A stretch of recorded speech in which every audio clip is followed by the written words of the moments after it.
New details tonight on the Torrance man accused of trying to assassinate President Trump and what he was doing in the weeks and minutes before the attack. CBS LA's Laurie Perez is live in Torrance with new reporting on his alleged plans and a new photo recovered from his phone. Laurie. Yeah, Rudabeh, new information tonight suggests that Cole Allen began planning his alleged attack earlier this month, perhaps from right inside his Torrance home, the house across the street behind me. Prosecutors say on April 6th, he started an online search looking at the Correspondents' Dinner, and then he booked his hotel.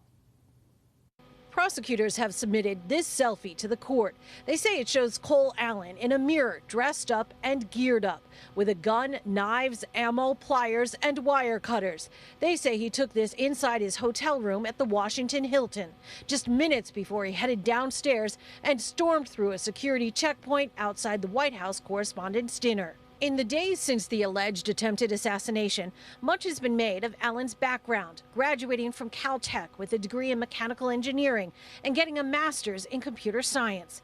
This week, defense attorney Ambrosio Rodriguez said it reminded him of some other defendants with elite educations. It's like Luigi Mangione or Ted Kaczynski, right? We have people that are highly educated from some of the most elite universities commit these acts of violence. But can we read anything into a Penn grad, a Harvard grad, and now a Caltech alum turning to crime? Is there a connection, a correlation, a trend? Criminologist and extremism expert Brian Levin. Chihuahua stops train.